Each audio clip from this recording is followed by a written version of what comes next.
Hello and welcome to Decoding the WSL, the podcast dedicated to the stats and facts in the WSL. We're previewing Game Week 4 today. Game Week 4 already, can you believe it? There's a top of the table clash with Arsenal and Chelsea, and the bottom four are all playing each other.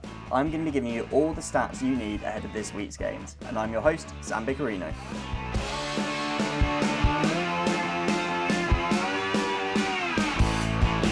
Hello listener, thank you for joining me once again on Decoding the WSL. Hope you're having a good week so far, enjoying the action so far this season, enjoying a bit of midweek Champions League. It's nice to have that back. But today we're going to be looking ahead to the weekend, having a look at the 6 games, a whole 6 this week. Aren't we lucky? Previewing each game individually and going over some of the more important numbers ahead of the fixtures. So let's just have a little look ahead to what's coming up. The weekend starts with 2 title contenders, 2 of last year's top 3, as Chelsea look to continue their 100% record and Arsenal hoping to keep quiet some of their critics after a couple of disappointing performances against Leicester and Everton. Then on Sunday, it's the Grace Clinton derby as both her and Celine Bizet welcome the team that they left in the summer. There are 3 2 o'clock kickoffs on Sunday, one of which being the Battle of the Birds as the Eagles host the Seagulls. High-flying Brighton could go top if they get a big win here. The other 2 2 o'clock kickoffs see the bottom 4 face each other, all currently on 1 point between -3 and -5 goal difference, so it's very close and each team are going to be looking to win and get themselves out of an early relegation battle. Then finally it's Liverpool against City, the Citizens looking to continue their good form away from home, but let's start with a big clash at the Emirates. Saturday 1:45 live on BBC One. It is Lauren James facing her former club as Arsenal host Chelsea at the Emirates. Both teams having Champions League action midweek. Arsenal are playing Bayern Munich this evening, and Chelsea have obviously played Real Madrid last night, winning that game 3-2. Just about. They seem to, from watching the highlights, they seem to dominate the match, but didn't quite put away as many of their chances as they could, and Real Madrid were relatively clinical with what they had. Chelsea also seemed to have a bit of a bug going around. Erin Cuthbert was out with a knock, but Hannah Hampton, Georgia Cox and Kat Macario were all deemed ill, so they couldn't take part. So it'll be interesting to see if that affects any more of the squad before the weekend. Chelsea are currently sitting above Arsenal in the table despite playing a match less. Between the two teams, the home team has won the last 6 competitive games between them. It'll be interesting to see if that happens this weekend as well, because as we know, Arsenal haven't really been putting in the performances that people expect of them. Nevertheless, Arsenal are still unbeaten at home in the WSL for over a year now. That is at either the Emirates or at Boreham Wood. The last loss was Liverpool in October the 1st last year. So yeah, like I say, just over a year where they haven't lost a game at home. Chelsea are only unbeaten in 3 away matches in the WSL. The team stopping that trend going any further is also Liverpool, beating Chelsea 4-3 on the 1st of May. This season, Chelsea, again, despite only playing 2 matches, have scored the most goals in the league with 8 and have the most goal difference with +8. Obviously not conceding a goal in either of the 2 matches they've played so far. They've also got the highest XG over performance, which is always a good thing for a team to have, at +4.1, meaning they should have only scored 3.9 goals from their XG, but have obviously scored 8. Arsenal, however, are the second worst in the league at this. They are -1.4 compared to their XG. So you've got one team very clinical and one team not so. To emphasise a bit about how clinical Chelsea are, they've taken the fewest shots per goal in the WSL this season so far, just 4.6, which, as I say, shows not just that they are clinical in front of goal, but also that the chances that they're getting are probably quite good chances as well. Norwegians are leading the scoring for both of these teams, Frida Maanum and Guro Reiten with 2 each. No other player for these 2 teams has scored 2 goals this season, but you do have Myra Ramirez at Chelsea. She scored midweek and she's one of only 2 players this season to get 2 assists. I will mention the other player later on, but see if you can figure it out before I get there. Chelsea could be the first team to get 3 clean sheets this season. There are other teams that are on 2, but obviously with Arsenal and Chelsea being the first match of the weekend, Chelsea could get to this first. Looking at some other stats from these games, per match only City and Arsenal have completed more passes than Chelsea. It's also worth noting that Chelsea not just per match, but in total, have the most goal-creating actions in the league this season. They did obviously have quite a lot when they played against Palace, but it's still worth noting because, these things will even them out over the course of the season. So if they can still stay on top, that'll go a long way to their goal scoring this year. Another little thing I wanted to fire out is that Arsenal have had the most progressive passes in the league this year. This wasn't something that they were necessarily a team topping the league for last year, but when they've had a match against City already as well, to have the most progressive pass in the league, I think is quite impressive and shows a bit of promise, even if there's some other negatives around the club. Now, when I was making my notes before the show and I was thinking about how this game's going to go, I wasn't 100% sure, and still aren't, to be honest, what I think is going to happen. So I think Arsenal will probably have a bit more possession throughout the game. I think they'll create a few more opportunities. But Chelsea, we know, are a lot more clinical than Arsenal. So I think that will kind of counteract that from Arsenal. And it'll be quite a close game. I don't think either team are going to run away with it. Chelsea are probably slight favourites over Arsenal, but I think overall they'll cancel each other out enough that I'm going to go for a draw, and I'm going to say 1-1.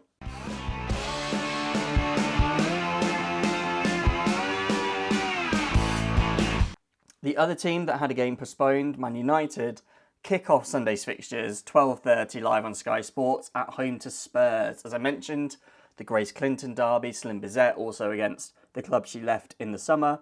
But there's a few players actually that have switched between the sides. Amy James-Turner and Martha Thomas are both ex-Man United players, and Rachel Williams has played for Spurs in the past as well. This is the 14th competitive meeting between the two teams, and a stat that surprised me when I saw it is that Spurs have never beaten Man United in a competitive game. All 14 of those have either been a Man United win or a draw, although Spurs did win 1-0 against Man United in pre-season this year.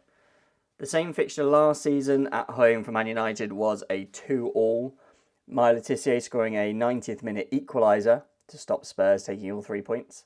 In the WSL last season, the only teams that Spurs lost to on the road were the teams that ended up being the top three, so Arsenal, City and Chelsea.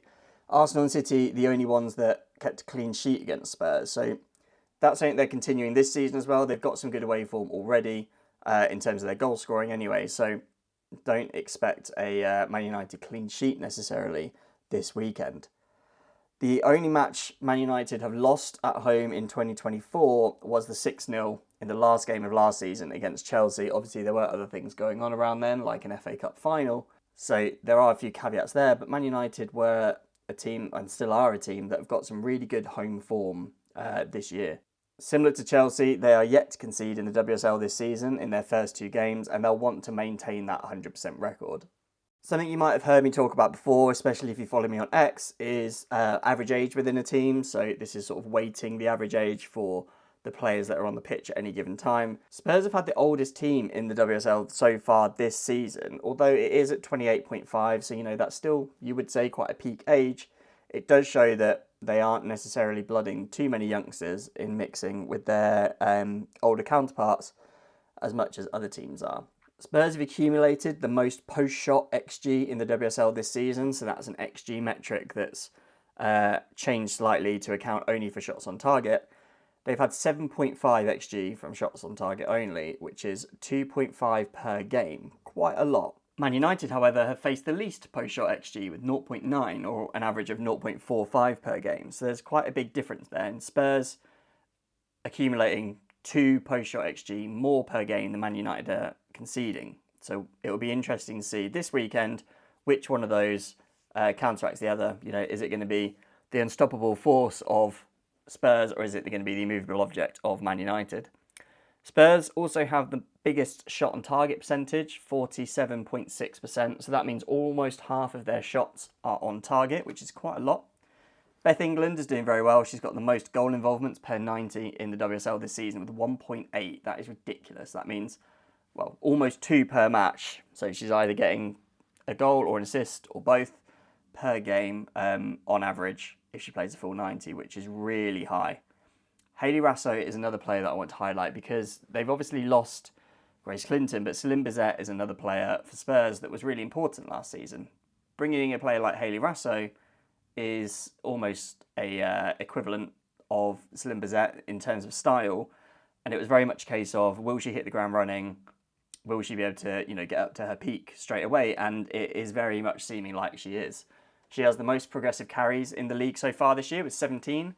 She has the most carries into the penalty area with 9. And interestingly, she's also drawn the most fouls with 8. So 3 stats that show her dribbling ability and also that she entices players in. She's not just carrying the ball up the pitch, with no one threatening to take the ball off her. She's doing it in places. She's doing 17 progressive carries so far. She's doing them into the penalty area and she's drawing fouls, which is only going to be good things for Spurs.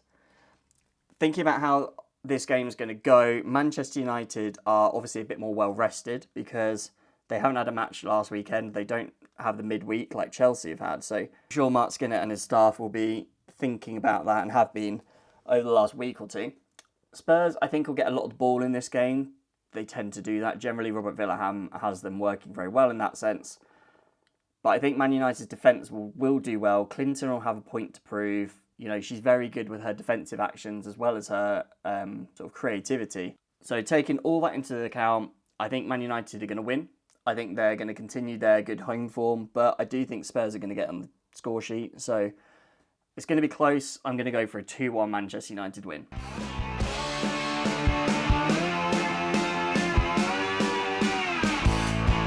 On to the 3 2:00 kickoffs, and I'm going to start with, here's a sentence I didn't think I was going to be saying a week ago.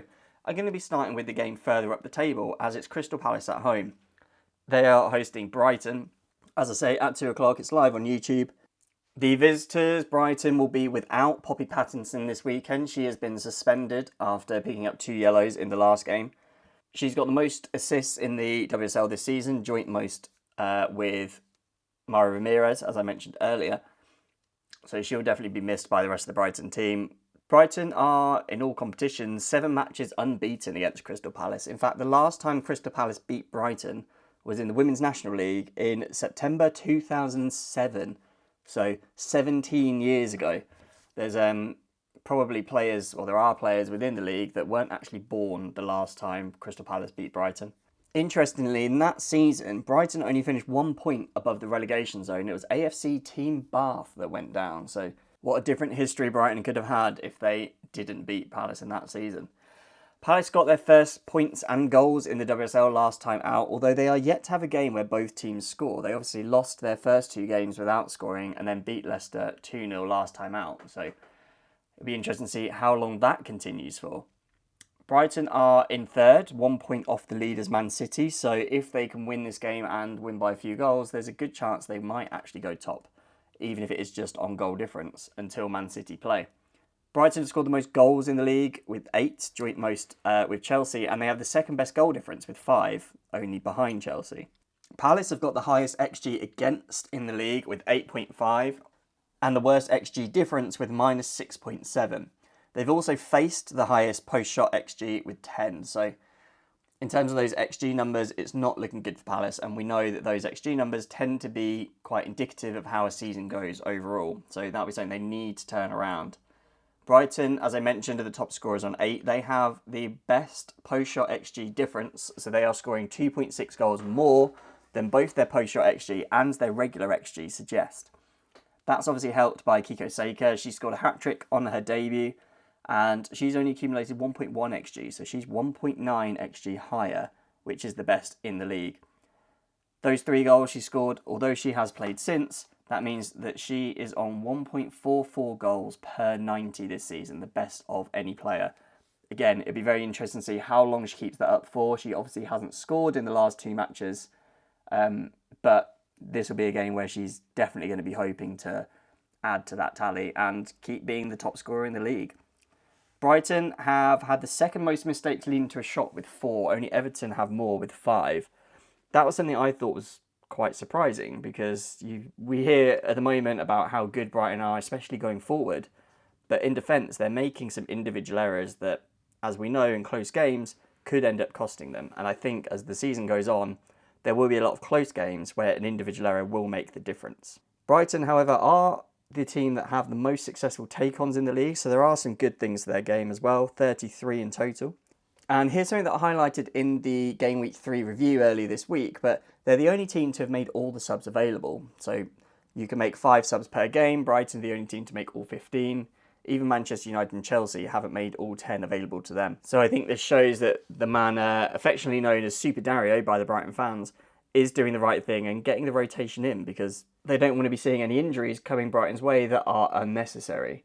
Just a couple of stats on Palace as well. I don't want to dwell on them too much because obviously a lot of them aren't great and I don't want to put them down too much. But 2 that I thought were quite interesting is that Shea Yanez has and still has the most saves in the WSL this season with 18, although the players behind her are getting closer, which shows that since their first couple of games, they're starting to allow fewer shots, and therefore Shea Yanez is making fewer saves. It's not like she's, letting in 10 goals in the last game. She kept a clean sheet. So things are going better defensively as they get more used to the league, and they've got a lot of new players and they're gelling. One player that did gel quite well in the last game, she got a fantastic assist, but Katie Stengel has been brought in really to score goals, and that's something where she's lacking at the moment. She's the player in the league that has the most shots without scoring a goal. She's taken 7 shots and is still yet to score. I don't think that will last too long. We know what Katie Stengel was like last time she was in the league. I think it's only a matter of time until she gets on the score sheet one week. Although I'm not sure this week is going to be the one. Palace did do well last time. They, I think, outperformed Leicester a bit. It wasn't a thrashing by any means, but they probably were the better team. But I think Brighton are going to have too much for them. So I'm going to go for a Brighton clean sheet, and I think they're going to win 2-0.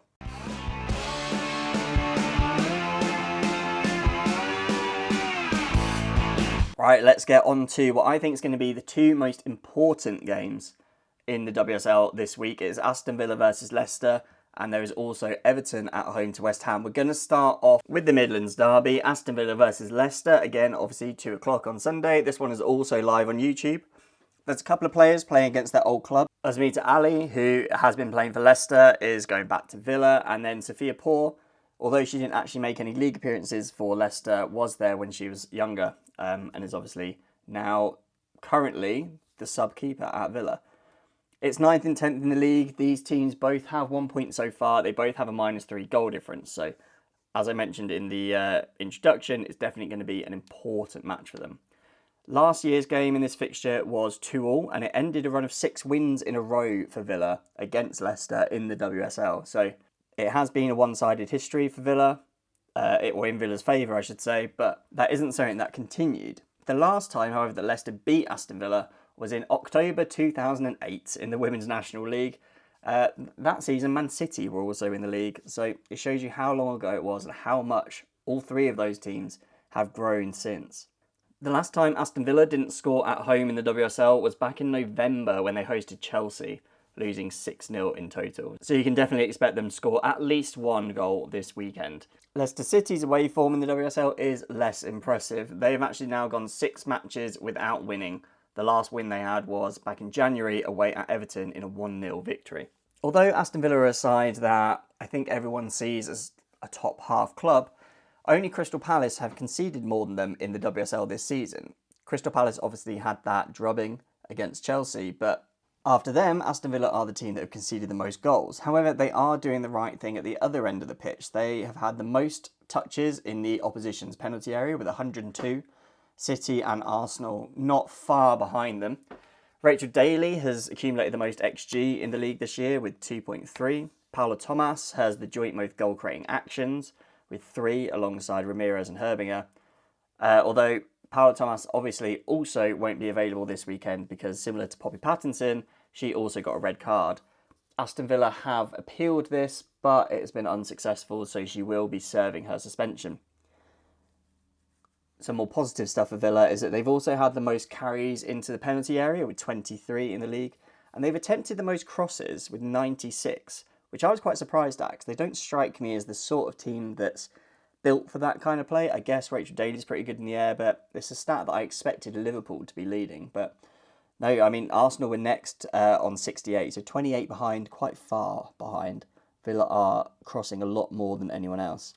Leicester, however, are crossing the fewest. They've only attempted 29 crosses so far this season, even less than Manchester United and Chelsea, who have obviously only played 2, not 3 games. So there's definitely going to be a bit of a clash of styles with Villa trying to get as many crosses in as possible, and Leicester probably trying to dribble a bit more.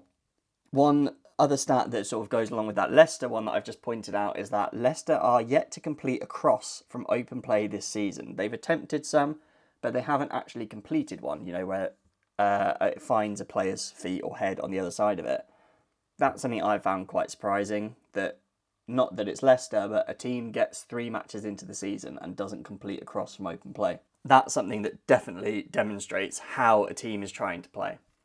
Leicester defensively have been much better. They have made the most tackles, or won the most tackles, I should say, with 64, and made the most interceptions with 45.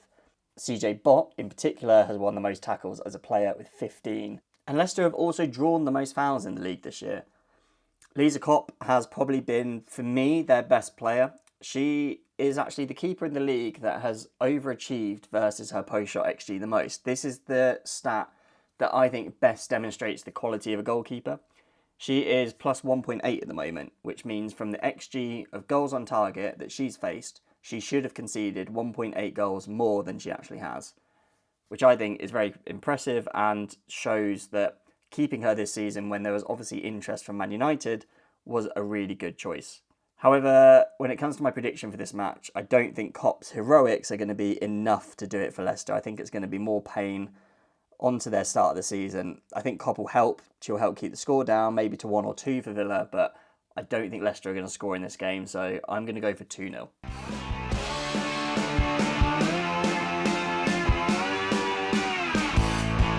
The other big game at the bottom of the table this week is Everton versus West Ham, as I've already mentioned. It is also at 2 o'clock on Sunday, live on YouTube. Honoka Hayashi going back to the club, or hosting, I should say, the club that she left in the summer. Courtney Brosnan's former team as well. West Ham are currently 11th in the league and Everton 12th. Both are on 1 point and a -5 goal difference. So similar to the match I've just previewed, it's a big game for both sides and could end up saving a team from a relegation battle if they can get a win this weekend. These two teams have played each other 11 times before. Everton have won 6 of them, West Ham 3 and 2 draws. The last 3 times they've played each other, West Ham have lost all of them without scoring. Everton have got a really good purple patch against West Ham at the moment. The same fixture last season, back in February, was 2-0 to Everton. The goals came from Piemonte and Aurora Galli. Obviously, neither of them are around now. Martina Piemonte now has gone back to Italy, whereas Aurora Galli is out with an ACL injury. But that was also Everton's last home win in the WSL, all the way back in February. They will obviously be hoping to do it once again. To go back to West Ham's last away win, you have to go to January, when they won 2-1 away at Bristol City. In the WSL this season, Everton are the only team still yet to score. West Ham do have 1 goal, which was an 85th minute equaliser against Liverpool. Everton are also the team that are the only one without a goal-creating action in the WSL this season, which is quite surprising after 3 games that a team still hasn't had one. And they're also the team that have accumulated the least XG with just 1.3.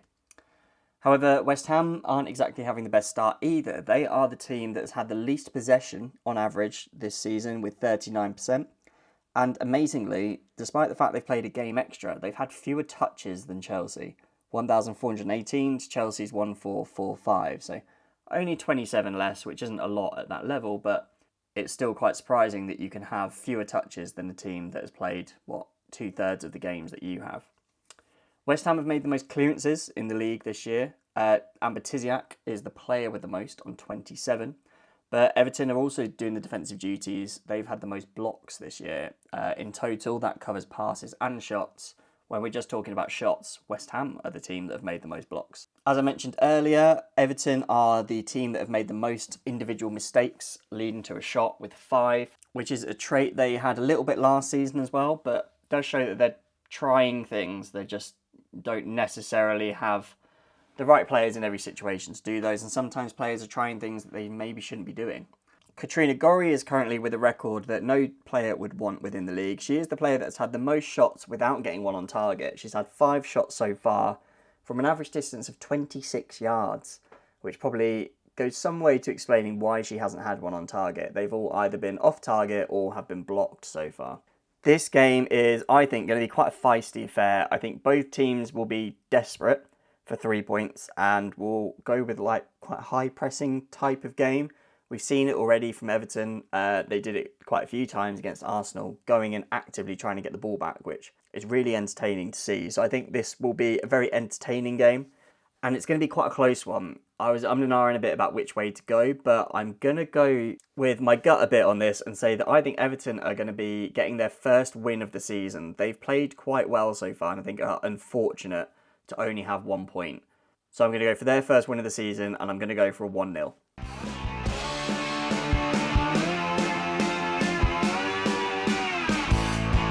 And finally, the last match of the weekend is Liverpool hosting Manchester City. This is at 3 o'clock on Sunday. With it being an international break for the Premier League, Sky Sports are doing 2 matches this weekend for the WSL, this being the second one. There's a couple of players playing against their old club. Gemma Bonner is an ex-Man City player, and Alex Greenwood obviously has been around quite a bit with the team. She's played for Liverpool as well as Everton and Man United, as well as currently being at City. City have quite a good record against Liverpool recently. They beat them 3 times last season, 4-3 in the Conti Cup initially. Then they beat them 5-1 at home in the league and 4-1 away. In fact, in those 2 league games, Bunny Shaw scored 5 goals. She's definitely someone that the Liverpool defenders struggled to deal with. The 4-1 back in March was the last game that Liverpool lost. They have played the likes of Chelsea and Man United since they played Man City then, so it's not like they've only had loads of easy games. They've had some really challenging ones as well from teams high up the table and have held their own, so they'll be hoping to keep that run of games going unbeaten. The last away game that Man City lost was back in November last year when they played Arsenal away. Obviously, because it was Arsenal against Man City, Stina Blackstenius scored late on because that's what she does.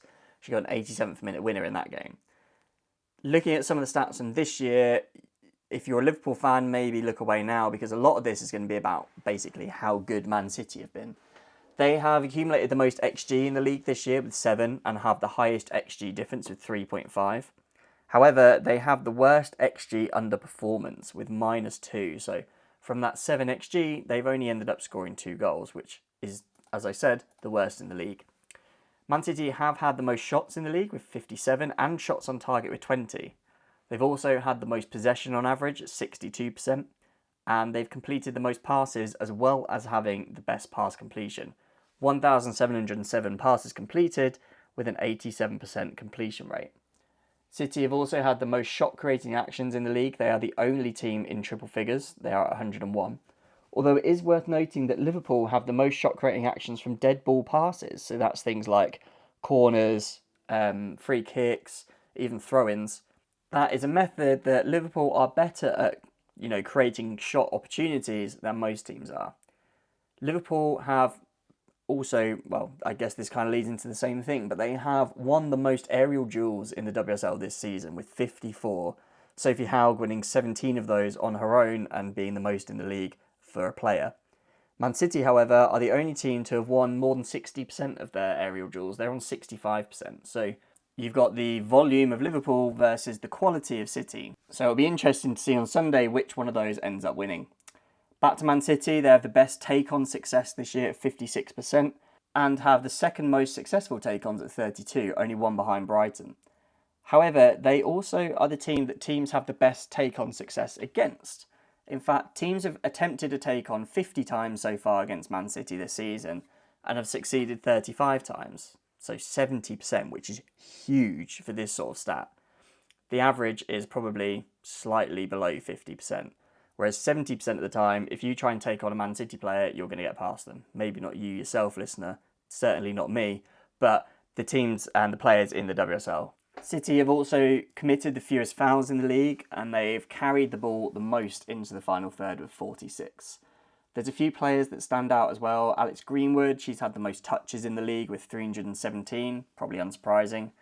Leah Alexandri is continuing to have the most progressive passes in the league at 34. But Lauren Hemp, as I mentioned the other day, is still the standout player. She's had the most shots on target with 6, the most key passes with 14, double anyone else. The next best, by the way, is Marie Herbinger on 7 for Liverpool. Hemp's also had the most passes into the box with 15, the most shot-creating actions with 20, the most completed open play crosses with 5, and has had the most successful take-ons with 9. So any sort of creativity stats, she's up there. How do I think this game's going to go? Well, I think City are going to be the better team. Liverpool's main threat is going to be in the air, but City are very good at defending it. So although Liverpool might try it a lot, I think City are going to counteract it with just their quality they've got. So all in all, I think it's going to be a City clean sheet, and they'll get a couple of goals, so I'm going to go for 2-0.